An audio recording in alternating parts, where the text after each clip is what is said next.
Hello साथियों, very good morning. स्वागत है आप सबका आपके अपने यूट्यूब चैनल इम्तियाज़ क्लासेस में। आज है 19 अक्टूबर 2021 और आज हम जानेंगे आज से जुड़ी हुई देश की और विदेश की नेशनल और इंटरनेशनल महत्वपूर्ण घटनाओं के बारे में। आपसे रिक्वेस्ट है कि जिन लोगों ने भी चैनल को सब्सक्राइब नहीं किया है, प्लीज़ चैनल को सब्सक्राइब कर लें, लाइक कर लें, शेयर कर लें और बेल आइकन दबा दें ताकि आने वाला कोई भी नोटिफिकेशन आपको टाइम टू टाइम मिल जाए।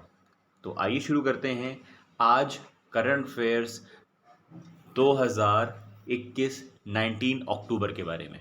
तो आइए दोस्तों शुरू करते हैं आज का पहला क्वेश्चन। आज का पहला क्वेश्चन कुछ इस प्रकार आपको बताना है कि T20 के सभी प्रारूपों के 300 मैचों में कप्तानी करने वाले दुनिया के पहले निम्न में से खिलाड़ी कौन बन गए हैं। आपको इसका सही आंसर बताना है और इसका सही आंसर है yes, none other than Mahendra Singh Dhoni. बिल्कुल सही सोचा आपने, Mahendra Singh Dhoni is a right answer. Mahendra Singh Dhoni जो हैं चेन्नई सुपर किंग की तरफ से इंडियन प्रीमियर लीग फाइनल में 15 अक्टूबर 2021 को कोलकाता नाइट केकेआर के खिलाफ, किस के खिलाफ आपको पता होगा, केकेआर के खिलाफ। केकेआर जो भी हाल ही में फाइनल हुआ उसमें महेंद्र सिंह धोनी की टीम चेन्नई सुपर किंग्स और केकेआर का आमना सामना हुआ, जिसमें सीएसके ने आईपीएल 2021 जीत लिया है केकेआर को हराकर। इस मैच को खेलकर महेंद्र सिंह धोनी ने एक वर्ल्ड रिकॉर्ड अपने नाम कर लिया है। इन्होंने T20 में 300 मैचेस खेलने का वर्ल्ड रिकॉर्ड बना लिया है। अगर सवाल बनता है कि बताइए वो कब से लगातार भारत सीएसके की कप्तानी कर रहे हैं, तो वो वर्ष 2007 से सीएसके की कप्तानी कर रहे हैं दोस्तों। आइए बात करते हैं अगले क्वेश्चन की। अगला क्वेश्चन है आपका, उत्तराखंड के मुख्यमंत्री पुष्कर सिंह धामी ने पंतनगर औद्योगिक क्षेत्र को किसके नाम पर रखने की घोषणा की है। तो इसका सही आंसर है यस, इसका सही आंसर है आपका Narayan Dutt Tiwari ji. Narayan Dutt Tiwari, option number A, Narayan Dutt Tiwari.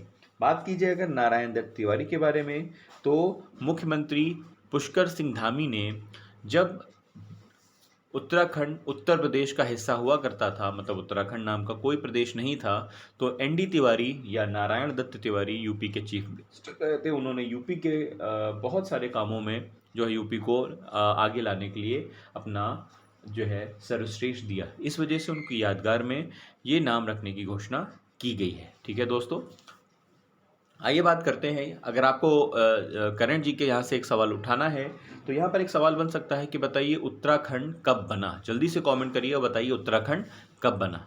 इसके बाद क्वेश्चन लेते हैं, question number third. Question number third कुछ ये हैं, अफगानिस्तान के किस पूर्व प्रधानमंत्री का 78 वर्ष की उम्र में निधन हो गया।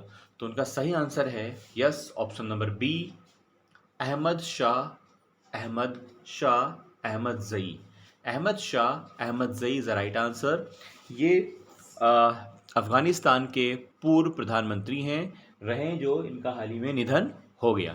तालिबान बनने से पहले उन्होंने बहुत बड़ा योगदान दिया है अफ़गानिस्तान के सरकार में और देश में भी। आइए बात करते हैं question number fourth. Question number fourth, T20 cricket में सबसे ज़्यादा विकेट लेने वाले दुनिया के पहले गेंदबाज कौन से बने हैं। देखिए इसमें तीन ऑप्शन है, शाकिब, राशिद और हरभजन। चूंकि एक ऑप्शन मिस हो गया, इन्हीं तीनों में से आपको आंसर करना था। तो इसका सही आंसर है yes, Shakibul Hasan. Option number A, Shakibul Hasan. Shakibul Hasan is the right answer. क्या है पूरा मामला, तो आपको पता होगा शाकिबुल हसन का संबंध जिस देश से है उसका नाम है बांग्लादेश। उसका नाम क्या है, बांग्लादेश के ये जो हैं एक ऑलराउंडर हैं और ये तीनों फॉर्मेट खेलते हैं। मतलब अगर बात की जाए T20 भी, वर्ल्ड भी और टेस्ट क्रिकेट भी ये खेलते हैं। ये क्या हुआ है मामला कि इन्होंने इंटरनेशनल क्रिकेट में सबसे ज़्यादा अधिक विकेट लेने वाले दुनिया के ये पहले गेंदबाज बन गए हैं। इन्होंने जिनके खिलाफ ये कारनामा किया है उनका आंसर है स्कॉटलैंड। उस टीम का नाम है स्कॉटलैंड। स्कॉटलैंड के खिलाफ इन्होंने क्या किया है, ये वर्ल्ड रिकॉर्ड बनाया है दोस्तों, याद करिएगा। ठीक है, आइए बढ़ते हैं आगे और लेते हैं क्वेश्चन नंबर 5। बात करें अगर क्वेश्चन नंबर 5 की, तो बात करें अगर क्वेश्चन नंबर 5 की, तो क्वेश्चन नंबर 5 है, फोर्ब्स इंडिया के द्वारा सबसे प्रभावशाली एक्टर्स की सूची में निम्न में से किस अभिनेत्री को प्रथम स्थान प्राप्त हुआ है। तो इसका सही आंसर है दोस्तों yes, Rashmika Mandanna. Rashmika Mandanna is a right answer, option number A. क्यों? क्योंकि इन्होंने जो है बहुत सारी चीज़ों में जो है देश का नाम रोशन किया है। उसके बाद अगर बात की जाए तो इन्होंने हाल ही में विजय देवरकोंडा और यश को पीछे छोड़कर ये टैग हासिल किया है। आइए बात करते हैं क्वेश्चन नंबर 6 की। Question number 6, Kolkata night Riders KKR को 27 रन से हराकर निम्न में से कौन सी टीम ने आईपीएल 2021 की ट्रॉफी जीत ली है। तो इसका सही आंसर है आपका Chennai super Kings. Chennai super Kings ने केकेआर को हराकर 27 रनों से हराकर आईपीएल 2021 की सीरीज जीत ली है। ठीक है दोस्तों, अगर यहाँ से स्टैटिक जी के क्वेश्चन उठाए जाएं तो ये बन सकते हैं कि बताइए चेन्नई सुपर किंग्स ने जो है कितनी दफ़ा ये सीरीज जीती, कितनी दफ़ा ये सीरीज जीती है। तो सही आंसर है, इसका सही आंसर होगा 4 टाइम्स। कितने दफ़ा? तो 4 बार, 4 बार जो है आपने सीएसके ने जो है ये सीरीज, मतलब आईपीएल की सीरीज जीत ली है दोस्तों। ठीक है, अच्छा वो 4 सीरीज जो हैं वो कौन कौन से ईयर में हैं, ये बहुत इंपॉर्टेंट हो जाता है। तो आइए उनके नाम लिख लेते हैं जल्दी से। तो उनके ईयर के नाम है 2010, 2011, 2018 और 2021। तो 2018, 2021 ये 4 बार की कैप्टनसी, मतलब सीएसके के महेंद्र सिंह धोनी जो कैप्टन है, उन्होंने 4 बार सीएसके को ये खिताब दिलवाया है। आइए बात कर लेते हैं क्वेश्चन नंबर 7 की। बात करें अगर क्वेश्चन नंबर 7 की, तो ग्लोबल हंगर इंडेक्स की तरफ से जारी ताज़ा रैंकिंग में 116 देशों में भारत को कौन सा स्थान प्राप्त हुआ है। तो वो आंसर है ऑप्शन नंबर ए, 101। कौन सा दोस्तों? Option number 1 is a right answer. ठीक है, मामला कुछ यूं है कि ग्लोबल हंगर इंडेक्स की लिस्ट जारी हुई है। कुल देशों की जो संख्या रही है वो रही है 116। टोटल जो देश रहे हैं वो हैं 116, और भारत उन 31 देशों में भी शामिल है जहां भुखमरी की समस्या काफ़ी गंभीर है। अच्छा, एक चीज़ और यहाँ पूछी जा सकती है कि आपको बताना है पिछले साल भारत का जो रैंक था, अगर बात की जाए पिछले साल भारत की रैंक की बात की जाए, तो दोस्तों पिछले साल भारत की रैंक जो थी, पिछले साल भारत की रैंक थी करीब 94 थी। कितनी? 94 थी, 94। इस बार 116 है, 101 है और 94 थी। ये 116 इस बार की टोटल कंट्री हैं और 94 लास्ट ईयर की थी। ठीक है दोस्तों, आइए बात करते हैं क्वेश्चन नंबर 8 की। क्वेश्चन नंबर 8 में है, विश्व खाद्य दिवस निम्न में से किस दिन मनाया जाता है। तो इसका सही आंसर है आपका 16 अक्टूबर। 16 October is the right answer. 16 अक्टूबर को विश्व खाद्य दिवस मनाया जाता है दोस्तों। 16 अक्टूबर को विश्व खाद्य दिवस इसलिए मनाया जाता है क्योंकि जो है 1945 में, कब? 1945 में इसी दिन रोम में खाद्य एवं कृषि संगठन फूड एंड एग्रीकल्चर ऑर्गेनाइजेशन की स्थापना हुई थी। तो अगर आपसे ये पूछा जाए कि ये लिस्ट कौन जारी करता है, तो उसका सही आंसर होगा FAO। कौन? FAO। अच्छा, पूछा जाए FAO का फुल फॉर्म क्या है, तो अभी मैंने बताया फूड एंड एग्रीकल्चर ऑर्गेनाइजेशन। आइए बात करते हैं क्वेश्चन नंबर 9 की। अगर आपको सभी को समझ में आ रहा हो तो प्लीज़ चैनल को लाइक करें, सब्सक्राइब करें और बेल आइकन ज़रूर दबा दें। ठीक है, और किसी भी तरह के अपडेट के लिए जो है आप इम्तियाज क्लासेस से जुड़े रहे। आइए जल्दी से आज का नवा क्वेश्चन ले लेते हैं। नवा क्वेश्चन है, प्रधानमंत्री कार्यालय पीएमओ में निम्न में से किसे नया संयुक्त सचिव नियुक्त किया गया है? तो आंसर है option number B, Meera Mohanty. Meera Mohanty. केंद्र सरकार ने मीरा मोहंती को प्रधानमंत्री कार्यालय, जिसे पीएमओ भी कहा जाता है, वहां का संयुक्त सचिव नियुक्त किया है। ठीक है दोस्तों, ये हिमाचल प्रदेश कैडर की 2005 की, ये कहाँ की है? हिमाचल प्रदेश कैडर की 2005 की आईएएस अधिकारी रही हैं। आइए बात कर लेते हैं क्वेश्चन नंबर 10 की। क्वेश्चन नंबर 10, हाई कोर्ट ने 12 अक्टूबर 2021 को राकेश अस्थाना की नियुक्ति को चुनौती देने वाली याचिका को खारिज कर दिया है। ये याचिका कहाँ दी गई थी? तो इसका सही आंसर है Delhi high court. Option number A, Delhi high court is right answer. ठीक है दोस्तों, आइए बात करते हैं क्वेश्चन नंबर 10th की।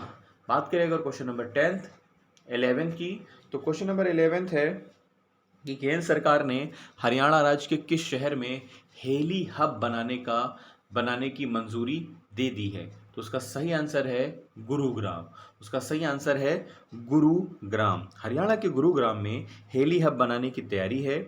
यहाँ से हेलीकॉप्टर ना सिर्फ अब उड़ान भर सकेंगे, बल्कि इसमें हेलीकॉप्टर पार्किंग से लेकर मरम्मत व ईंधन भरवाने की भी सुविधा होगी।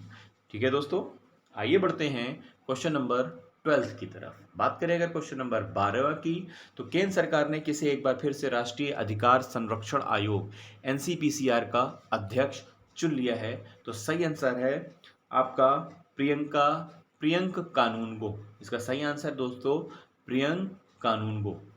ठीक है, प्रियंक कानूनगो को एनसीपीसीआर का अध्यक्ष चुन लिया गया है दोबारा। आइए बात करेंगे क्वेश्चन नंबर 13 की। क्वेश्चन नंबर 13, हाल ही में टाटा सन्स ने एयर इंडिया को कितने करोड़ रुपए में खरीद लिया है? तो इसका सही आंसर है दोस्तों, यस, आपने सही आंसर सोचा है, 18,000 करोड़ रुपए में इसको खरीद लिया है। ठीक है, क्या है पूरा मामला? याद रखिए, टाटा सन्स जो है, टाटा सन्स ने एयर इंडिया को खरीद लिया है। टाटा सन्स ने एयर इंडिया को खरीदने के लिए 18,000 करोड़ रुपए की बोली लगाई है। टाटा ग्रुप के संस्थापक जमशेदजी टाटा ने सन 1932 में, कब दोस्तों? 32, याद रखिएगा, 1932 में इसकी स्थापना की थी। 1932 में उस कंपनी का नाम जो रखा था वो टाटा एयरलाइंस हुआ करता था उस जमाने में। और उसमें कितने रुपए से शुरुआत की थी जानते हैं? 2 लाख रुपए से सिर्फ शुरुआत की गई थी। 2 lakhs, 2 लाख, सिर्फ 2 लाख रुपए से शुरुआत की गई थी और आज इसको 18,000 करोड़ रुपए में भारत सरकार ने बेच दिया है। आइए बात करते हैं क्वेश्चन नंबर 14 की। रिदम सांगवान और विजयवीर सिद्धू ने जूनियर विश्व चैंपियनशिप के कितने मीटर रैपिड फायर पिस्टल मिश्रित टीम स्पर्धा में स्वर्ण पदक जीत लिया है? इसका सही आंसर है दोस्तों ऑप्शन नंबर ए, 25 मीटर। इसका सही आंसर है दोस्तों 25 metre is a right answer. ठीक है, क्या है पूरा मामला? रिदम सांगवान और विजयवीर सिद्धू ने जूनियर चैंपियनशिप में 25 मीटर फायर पिस्टल मिश्रित टीम स्पर्धा में स्वर्ण पदक जीता है। खास बात यह है कि टूर्नामेंट में भारतीय खिलाड़ियों का अब तक शानदार प्रदर्शन रहा है।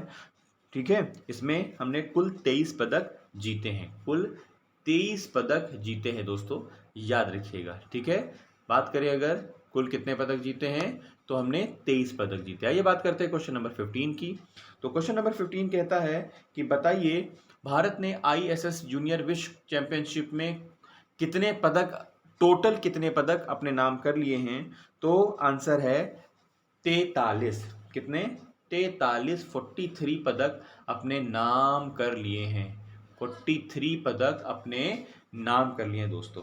ठीक है, भारत ने लीमा में हाल में संपन्न अंतर्राष्ट्रीय निशानेबाज खेल संघ आईएसएफ जूनियर विश्व चैंपियनशिप में 17 स्वर्ण समेत 43 पदक जीते हैं। अगर आपसे कोई पूछे कितने, 17 स्वर्ण जीते हैं, गोल्ड जीते हैं। कितने? 17 गोल्ड जीते हैं और टोटल जीते हैं आपके 43 टोटल हो गए। कितने? 43 आपके टोटल हो गए टी। ठीक है, भारतीय निशानेबाजी ने पेरू की राजधानी के लास पाल्मास निशानेबाजी परिसर में जूनियर स्तर के शीर्ष प्रतियोगिता के आखिरी दिन सभी उपलब्ध 12 पदक जीते हैं। अगर आपसे पूछे ये चैंपियनशिप कहाँ चल रही थी, तो इसका सही जवाब है पेरू। कहाँ चल रही थी? पेरू में चल रही थी। कहाँ? पेरू में चल रही थी। आइए दोस्तों, आज का आखिरी क्वेश्चन ले लेते हैं। 16 क्वेश्चन का ये समावेशी आज का करंट अफेयर्स का आपका जो है डोज है, और इसका आखिरी क्वेश्चन है कि हाल ही में किस राज्य के चुनाव आयोग स्मार्टफोन के माध्यम से मतदान के लिए भारत का पहला ड्राई रन आयोजित करने जा रहा है? तो इसका सही आंसर है दोस्तों दक्षिण भारतीय राज्य तेलंगाना। दक्षिण भारतीय राज्य तेलंगाना जो है स्मार्टफोन के माध्यम से मतदान के लिए भारत का पहला ड्राई रन आयोजित करने जा रहा है। तेलंगाना सरकार ने हाल ही में कहा था कि उसे कोविड-19 महामारी को ध्यान में रखते हुए देश का पहला स्मार्टफोन आधारित ई वोटिंग ऐप विकसित किया है। कौन सा ऐप विकसित किया है? ई वोटिंग ऐप विकसित किया है। पेपर में पूछा जा सकता है कि बताइए ई वोटिंग ऐप किसने विकसित किया? तो आपका सही आंसर क्या होगा? तेलंगाना होगा दोस्तों। ठीक है, तो इसने तेलंगाना ने ई ऐप वोटिंग विकसित किया। सरकार ने इस बयान में कहा है कि इस ऐप को सफलतापूर्वक विकसित कर लिया गया है। तेलंगाना सरकार इस देश के पहली बार स्मार्टफोन आधारित ई वोटिंग सिस्टम के ड्राई रन की तैयारी कर रहा है। ड्राई रन का मतलब हो गया एक बार चेक कर रहा है कि ये कैसा एक्सपीरियंस रहने वाला है दोस्तों। तो देखा आपने, ये 16 क्वेश्चन बहुत इंपॉर्टेंट रहे, जहां आपने बेहद इंपॉर्टेंट टॉपिक देश और विदेश से संबंधित सीखे हैं। उम्मीद है आपको वीडियो ज़रूर समझ में आया होगा, पसंद आया होगा। अगर पसंद आया है तो प्लीज़ चैनल को सब्सक्राइब करें, लाइक करें और बेल आइकन हाँ ज़रूर दबा दें, और अपने सभी ग्रुप्स में शेयर ज़रूर कर दें। आइए मिलते हैं कल 20 अक्टूबर को नई करंट के साथ, देश और विदेश की उन तमाम घटनाओं का जो आपके एग्जाम से महत्वपूर्ण हो सकती हैं। तब तक के लिए धन्यवाद।